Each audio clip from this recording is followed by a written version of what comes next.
Good day, ladies and gentlemen, and welcome back to another Dune Awakening video, where we're going to be talking about the latest update that's coming. It dropped on the public test server a couple of weeks ago, but the patch that's going to be coming is for version 1.1.20. It's a big one, and it's coming around on the 12th of August, so it should be the day after the release of this video. We're going to be talking about some pretty major gameplay changes, some griefing fixes, quality of life upgrades that's been asking for by the community, and basically let's dig into it and see what's going on, guys.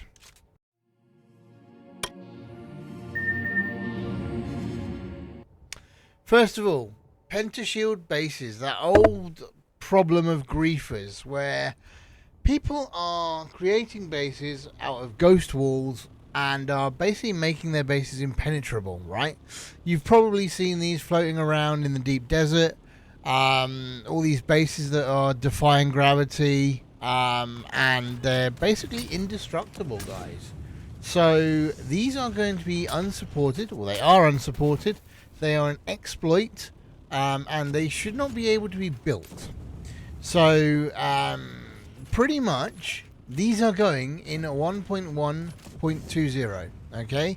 Once this patch lands, any pentashields that are not properly attached to a foundation are instantly going to collapse. I mean instantly, when the server updates, which is going to be on August the 12th. So if you have one of these sky fortresses or one of these impenetrable fortresses in the deep desert, and you're using it for exploiting or PvP areas so you can't be destroyed, you better get your house in order, guys, because they are going to be gone and you'll be left with a very expensive pile of scrap if you don't change it. Alright, guys, so we've all seen the movie. We've all seen Dune, where Shai Hulud is being ridden, where we all have that sort of Muad'Dib fantasy, charging across the dunes on the back of a great giant sandworm, Shai Hulud. Well, unfortunately, guys, a bit of a reality check now. After the patch, this is not going to be possible. Any collision with a sandworm is going to mean instant death for you and instant destruction for your vehicle. That includes ornithopters and harvesters. Everything, guys. So, this is a problem because in the deep desert, those Shai Hulud worms have an area where they patrol. And they patrol through the giant, large spice fields. We almost lost our carrier the other day to that spice field, or to that worm going through there. So this is going to be a problem. Why are they changing it? Well, they're changing it to basically increase the danger on Arrakis and maintain it, because ultimately anything that comes into contact with the sandworm should die, right? The sandworm should be that legendary terror that's roaming the sands, not a taxi service like the films. So unless you're planning on writing your name into the desert with your bones, keep clear. Alright, guys, the next one is one that I'm particularly interested in. So, Ornithopter Greifing. So this is something that has been happening in the deep desert a hell of a lot. It's one of the more frustrating PvP tactics that's been used out there. It's used by a lot of griefers, a lot of gankers, to basically push your assault ornithopter or your carrier ornithopter down into the sand by bumping, right? They're effectively locking onto you in midair, blocking movement and forcing you down into the ground to either be eaten by the worm or to pummel you with rockets. Now what's going to happen with this new patch is that when two ornithopters collide, the game applies an impulse force that knocks them apart. Okay? It's going to keep aerial combat fast paced, and it's going to prevent someone from just hugging your ride until you fall out of the sky, basically. I really like that one. Alright, guys, on to the next one. So, quality of life gameplay enhancements. Now, this one is quite close to my heart, okay? This patch 1.1.20, is not all about destruction or PvP, right? It's also about trying to make everybody's life, everyday life on Arrakis, a little bit smoother. Now, whenever you were dropping blood off from a blood run, or you're depositing water from a still run or a night run, right, you always had to multi-click that button. You couldn't do it all in one go. Well, guys, that is changing. Deposit all blood and deposit or extract all water buttons are now going to be added into the game. Thank you, Funcom, for listening to people. There's no more clicking on each stack one at a time now. That's amazing. Well done. Also, another thing that is coming is being able to search items by name in the exchange. We've all had that one. We're looking for a certain item and it's all the way down the bottom. Well, this is now changing.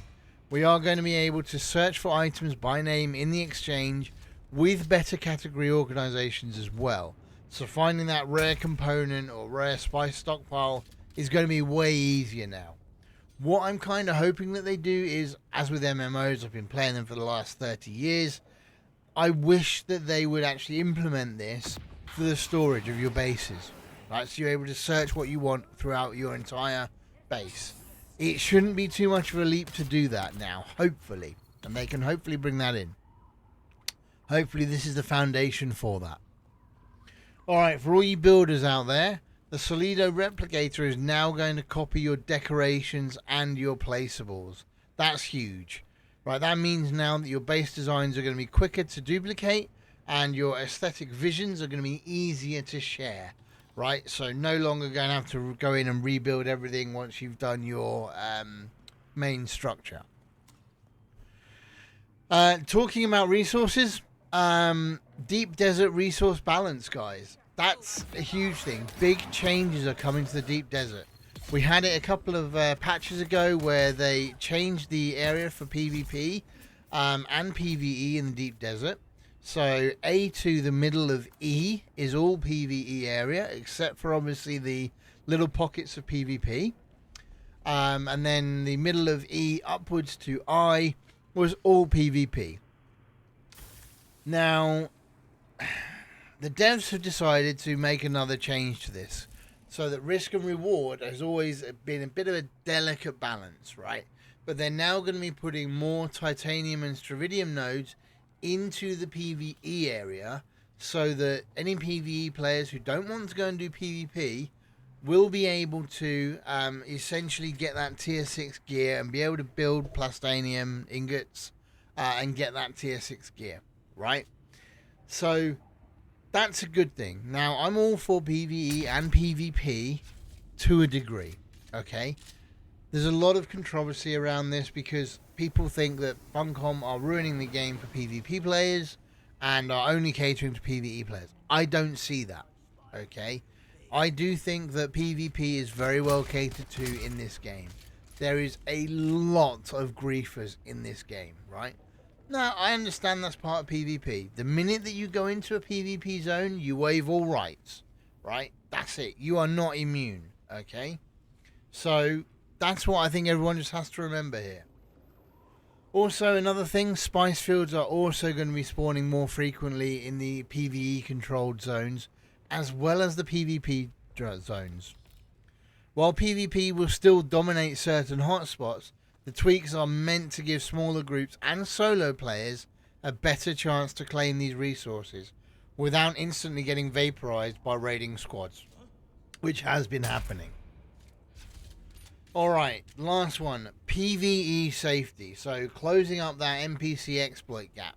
Alright, this one is a bit of a relief because anyone who plays on just PVE servers, and all other servers for that matter, there was an exploit where players could basically lure NPCs onto another player's base. Those NPCs would then end up attacking that base and eventually destroying it. So the NPC players were able to attack someone else's base, destroy their subfief, and then their base is gone. With this patch being released, NPCs are no longer being able to damage player structures at all in PvE. Full stop. Finito. End of. Right? That's a good change. I like that. That basically means that your base is safe from sneaky indirect raiding, and the focus is going to stay on cooperation and survival, guys.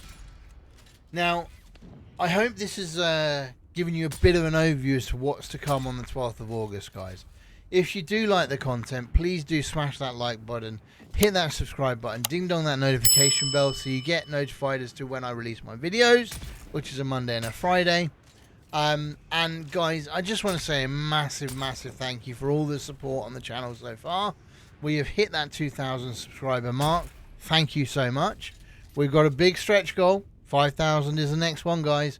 So let's make our mark. Let's get into it. For more Dune Awakening videos, Starfield videos, Cyberpunk videos, and whatever else I really want to play on the channel, I'm going to be playing them on this channel, guys. Okay? Let me know in the comments down below what you think of these updates. Are you hoping that this will actually change the play of the game? What do you think about it? Are you going to mourn the loss of the Pentashield fortresses? Are you excited to see a bit more fair play in the skies as well? Make sure you hit that subscribe button, guys. Make sure you tune in for more Dune Awakening coverage, more patch breakdowns, more tips.